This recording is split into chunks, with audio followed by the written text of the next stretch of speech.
Welcome to the Susan Brender Show. It's all about you, featuring shows on health and wellness, the performing arts, politics, and people who inspire you to be your best. And now, here's Susan Brender. I'm Susan Brender, and this is the Susan Brender Show. Today, Chicago-born writer Rick Bava went to the University of Wisconsin at the age of 16 on a tennis scholarship.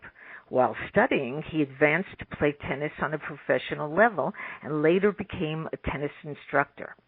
Bava earned a bachelor's degree in communications with an emphasis in business at UW-Madison and later went on to take graduate courses at Harvard University Extension School before beginning his business career. I want to welcome to our show Rick Bava.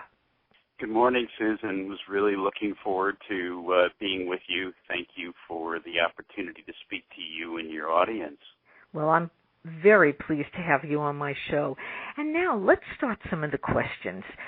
You had a 30-year corporate career in computers. Is that so?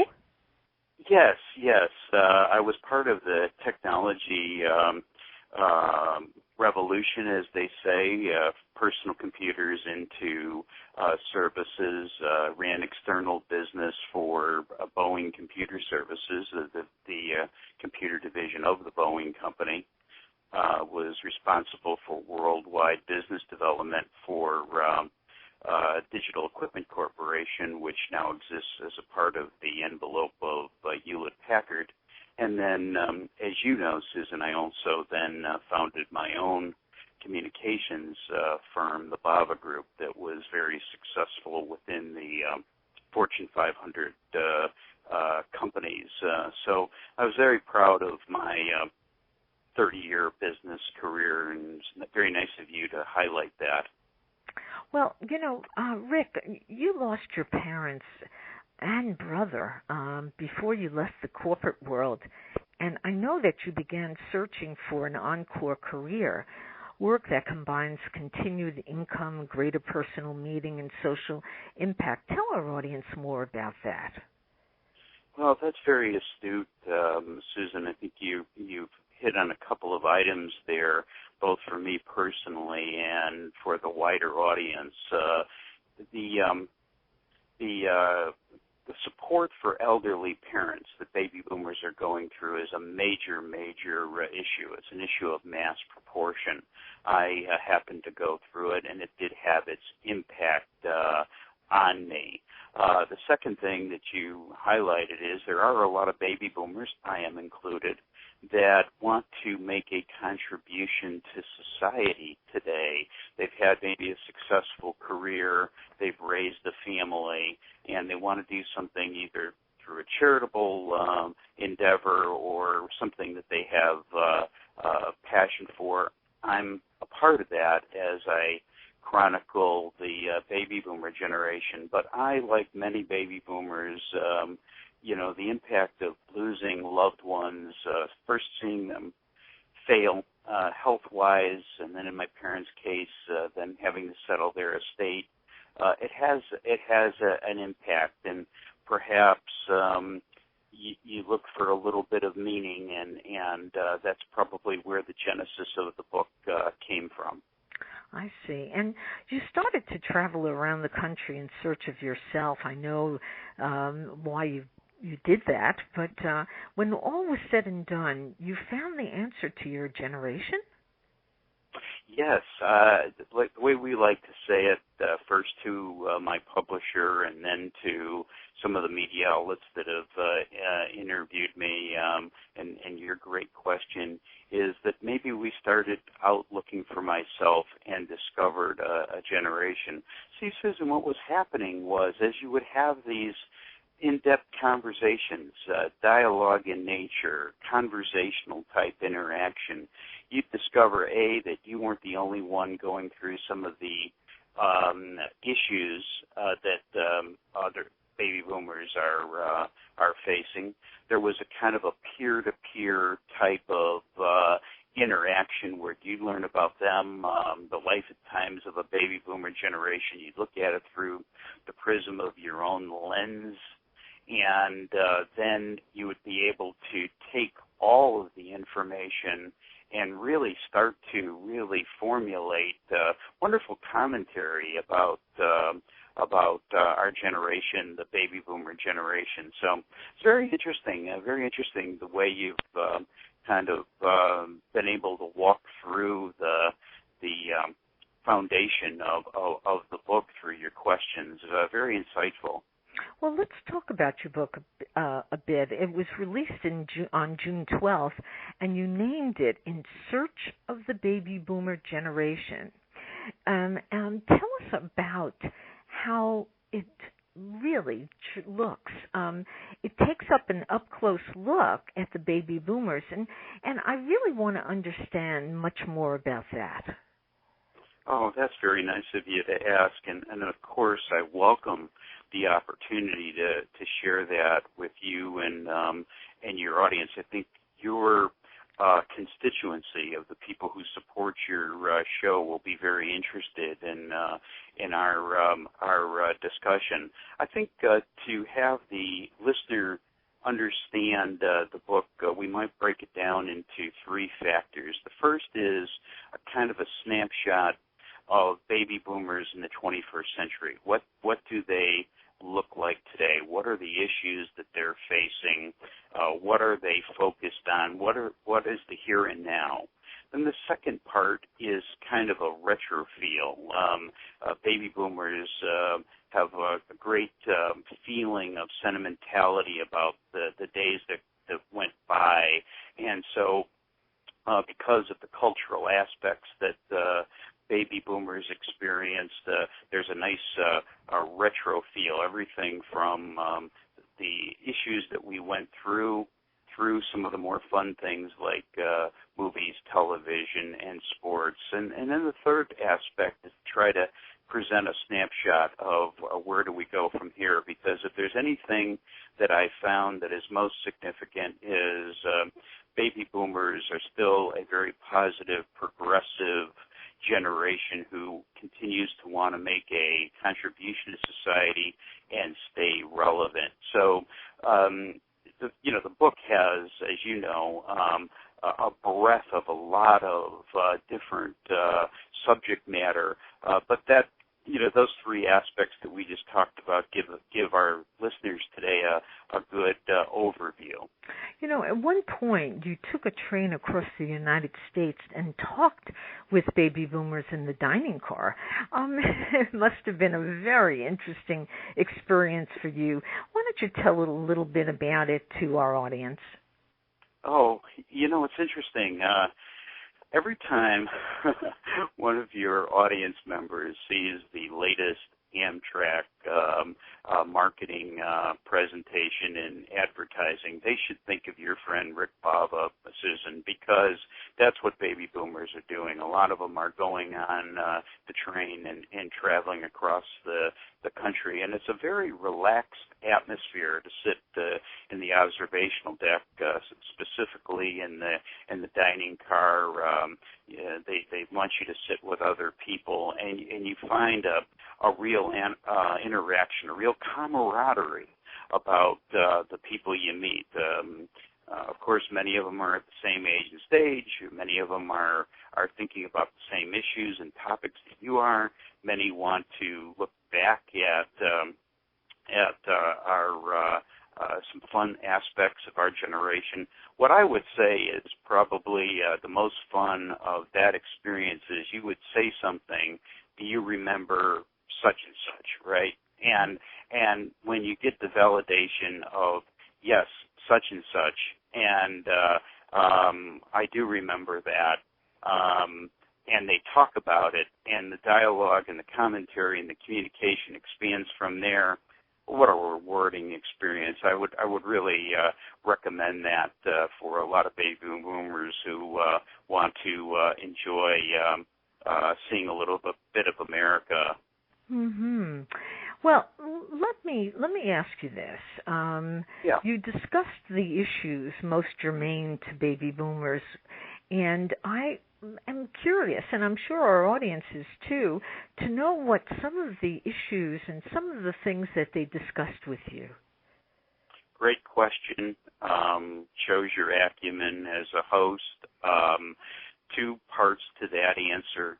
The first is the reader of the book. It's a very reader-centric book. Will probably wonder, well, where did these topics come from? Why these topics? Well, those topics came from the fact that those were the ones most talked about when you would have an interaction and a baby boomer would bring something up. It fell into a lot of those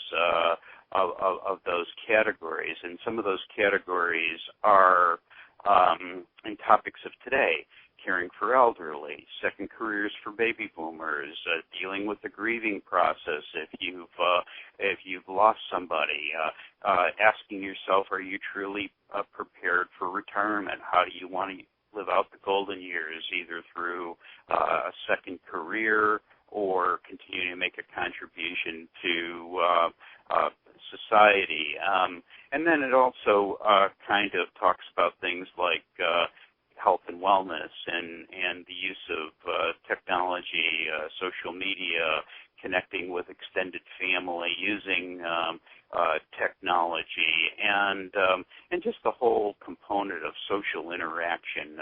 Baby boomers today, Susan, maybe you find this with some of your friends and associates as well, are really looking to recapture, reconnect the whole social interaction concept, either through friends, through family. Let's talk about some of the things you just mentioned. For example, the baby boomer, of course, being born when they were, never really studied technology. And now everything is about technology. So are the people whom you spoke to, are they anxious to learn about it, or do they want to just put it aside? Well, that's right at the heart of the question. As you said, baby boomers do have a wide span. Baby boomers are defined as the audience knows, people born between 1946 and 1964. So that is a large group of people, and certainly the media focuses in on some of the older baby boomers and are they using technology. I would offer this impact. I think there's a real misconception. I think baby boomers are using more technology than people give them credit for. I think they're the fastest growing group on Facebook.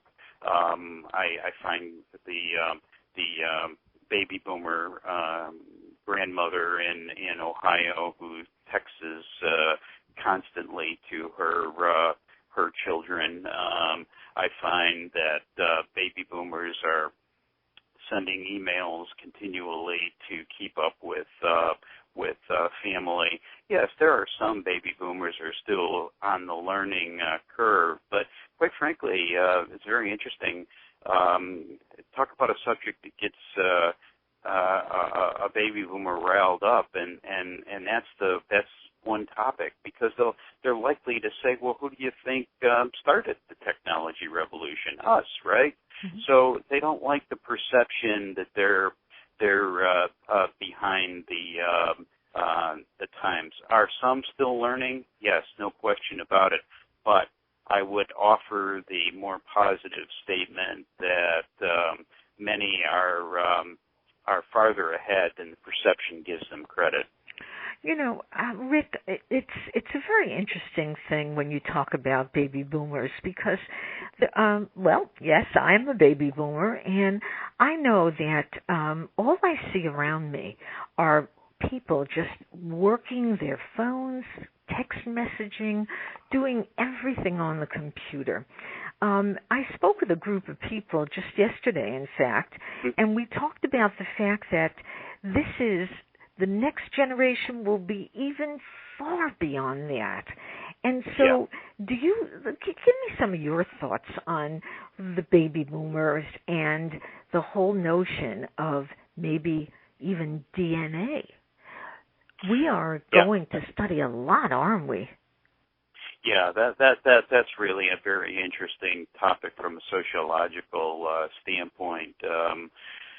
In our growing up, Susan, I would say I can define mine more specifically. The sitting around of the dining room table and sharing amongst family is amongst my greatest memories, no question about it. And I would say that the communication skills I developed, although I studied under the famed Professor Brender at the University of Wisconsin, the forerunner to business communication, I think that I learned much of my communication skills within my own family. My father was a terrific communicator, a great storyteller, and we were captured by the idea of the family sitting around and sharing. I was at a discussion group much like the ones you host, and an 89-year-old professor who actually ended up writing a review of the book on Amazon, very amazing, said, it's really interesting. His family came to visit, and it was hard to get his grandson's attention. He wanted so much to share with his grandson. He wanted so much for the grandson to see where the roots of the family came from, and he had a hard time getting the young man's attention. Why? Because the device was underneath the table, and the fingers were moving faster than the speed of light. And so, yeah, I think it's really interesting. I will say this, though, on a more positive vein for people who have children who are millennials or people who are college-age students and so on and so forth. I really actually got a very positive view of where that generation is going. I see actually a group of people that are working hard, trying to get ahead, trying to deal with the issues they have, like student loans and so on and so forth. But they are actually a group of people that, on a whole, there's always good and bad and everything, but many that I've encountered, I have a lot of enthusiasm for the direction of the country. Well, let's take a short break, and then when we come back, we'll speak more with Rick Bava.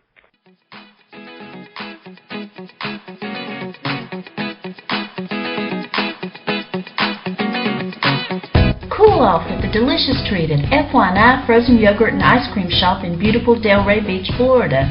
FYI offers more than 20 flavors of ice cream, frozen yogurt, Italian gelato, sorbet, protein shakes, and more. FYI also caters birthday parties or any special occasion. Enjoy these wonderful treats in our cool, breezy, kid-friendly cafe. That looks good. Can Mommy have a taste? They're mine. Oh well. You can receive a free small cone of frozen yogurt or ice cream if you say the magic word, Susan sent you. Don't forget to pick up a coupon for $1 off your next purchase. They're located at 9 Northeast 2nd Avenue in Pineapple Grove, Delray Beach, Florida. They're open 7 days a week. For store hours or more information, call 561-450-7402. This commercial brought to you by FYI Frozen Yogurt and Ice Cream Shop and the Susan Brender Show. See you there.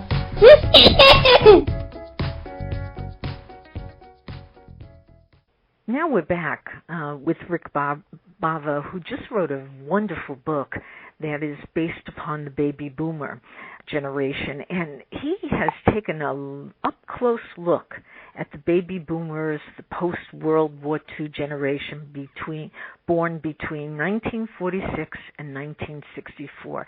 So, Rick, we left off with talking about the fact that the baby boomer is catching up a bit, and they're not afraid, are they, of what's going to happen to themselves as they get older, or tell me some of the stories, for example, that they shared with you.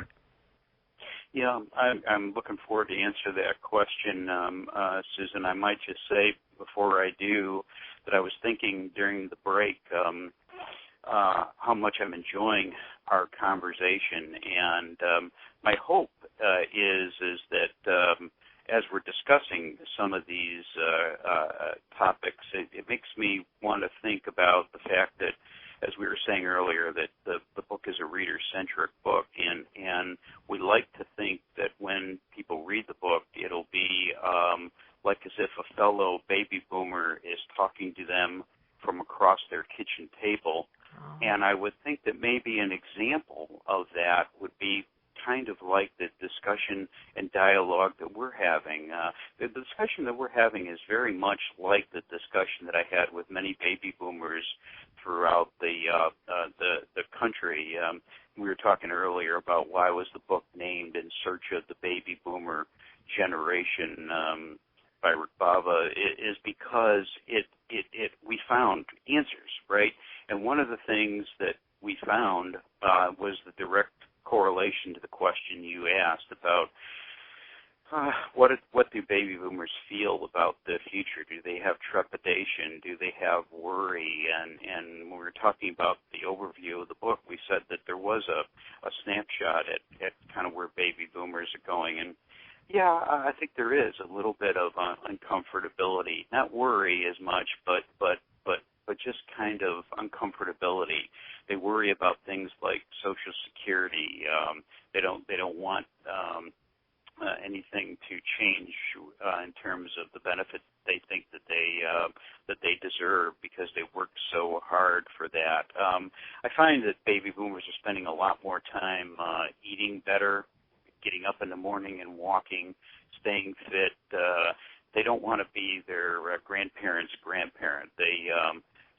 Baby boomers tell me, although they love their grandchildren, they would rather rock the world than just rock the grandchild.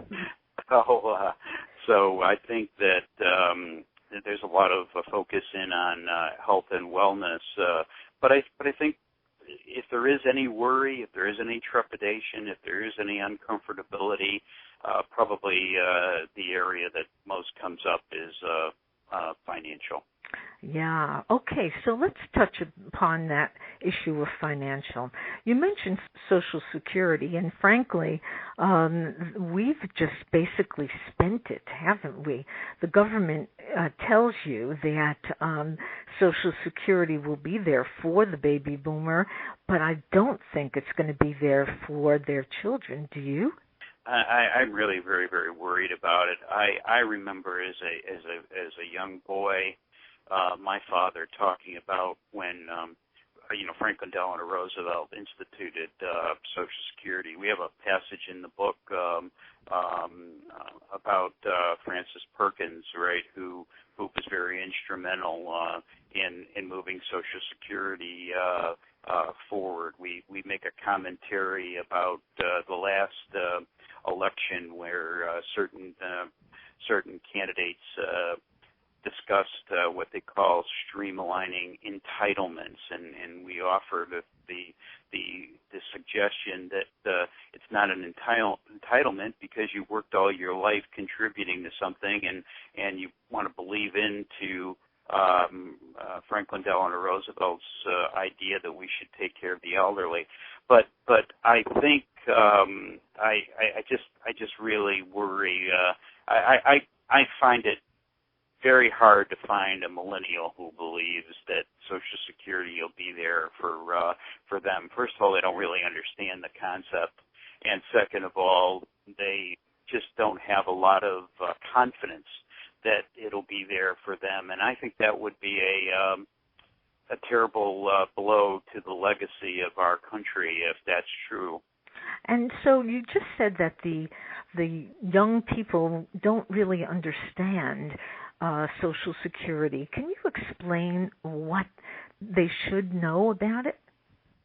Yes, I think first they should know the roots of Social Security, what it really was designed to do. It's really a safety net, right? Mm-hmm. And it's a safety net to make sure that when all's said and done, someone's looking out for you. You contribute to the system, you work hard all your life, and when the time comes, you should be rewarded for that hard work. And it should be further pointed out that Social Security should be there, quite frankly, for the baby boomers because they really actually need it, right? Make no misconception about that. They really do need it. There's a lot of baby boomers, Susan, who've done very well. They're to be admired. They saved well, and they're in a very good position. And for them, we should applaud them. Yes. But there's a high percentage of baby boomers who, really need that Social Security check, and it's deserving of your hard work. Now, I just want to turn to you a little bit more because I'd like people to understand more who you are and how you really, think. So, give our audience just a little taste of who the real Rick Bava is and how you got involved in all the things that are making you now very proud and very happy. Well, that's such a gracious question. I really appreciate that. I would answer it this way. The first is I worked hard all of my life. I was happy to do that. I came from a really good family where I wanted to make my family proud. I was driven by that. I was took a blow like many baby boomers do when you lose the people who are most important to you, the rocks of the family. In my case, my parents, who were married 62 years, they were a wonderful couple, not just because they were just my parents, but my mother could start a sentence, my father could end it, and they had a niceness about them, right? They knew how to treat people. They knew how to think from the standpoint of we. They knew how to think from the standpoint of other person's thought pattern counted more than you trying to just talk about you, right? I think with a successful business career, was a pretty good athlete, as you mentioned, coming from a good family. I have a lovely wife who I love with all my heart. She edited most of the book, Dr. Lisa Wadika. We like to kid that she's very involved with things that are going to make a contribution to society and cancer research and things of that nature. We like to have some fun and say that her PhD went for something good, too, like editing the book for baby boomers, right? Yes. And she really does deserve a lot of credit. When you open up the acknowledgments, obviously she's the first one mentioned, and I think the way we state it is partner in the book, partner in life, right? And this book could not have been written without her. So any of our listeners today who have a partner in life themselves, we're talking about a couple in Lisa and I that are like that. And I guess the final point that I would make is that my grandfather worked into his 70s. My father worked into his 70s. My favorite uncle, who was a distinguished doctor in Chicago, worked into his 70s, and they made a contribution late in life. And so that's part of, as you say, it's part of being in my DNA. So I want to make a contribution, and I think the best way to do that is to help chronicle my generation, be a thought leader for the baby boomer generation. And so now, for more about your book, where do the audience visit? Oh, how nice is that to say? Yes, it's the book's called In Search of the Baby Boomer Generation by Rick Bava. Many of our listeners are probably have easy access to a computer because we talked about the fact that baby boomers use computers and are great customers of Amazon. So I would say option number one is go to Amazon, look up In Search of the Baby Boomer Generation. You'll find some very wonderful reviews on Amazon about the book, and obviously I'd be honored if they bought the book. It's also, of course, available at Barnes & Noble as well.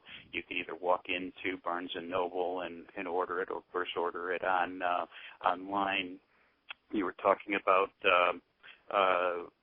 things like working in a discussion group yesterday. I got a note from a baby boomer yesterday who just warmed my heart. She said she walked into the Barnes & Nobles in Oak Brook, Illinois yesterday and ordered 6 books because she's going to give them to fellow baby boomer friends for Christmas. So I think the book is really resonating with baby boomers. I think they'll identify with it, and we're proud of the book, and we hope fellow baby boomers will be proud of it too, and maybe get a chance to share it with their children. You know, Tom Brokaw wrote a great book on the greatest generation, and we'd like to think that in some small way we could do for the baby boomer generation what he did for the greatest generation. You know, Rick, I like to give my guest the last word. So if you were given that opportunity, which I'm giving you right now, what would you say to our audience?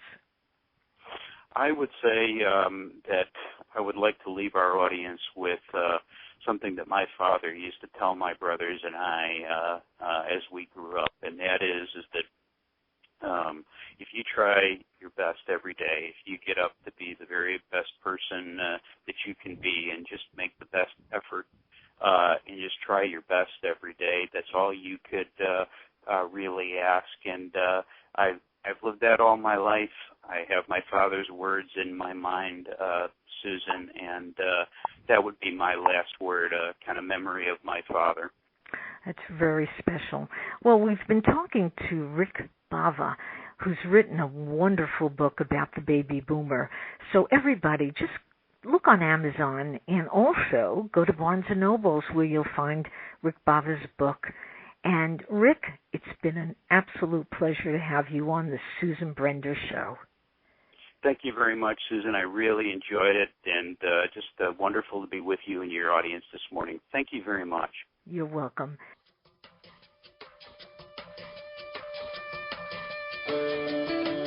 Thank you for listening to the Susan Brender Show.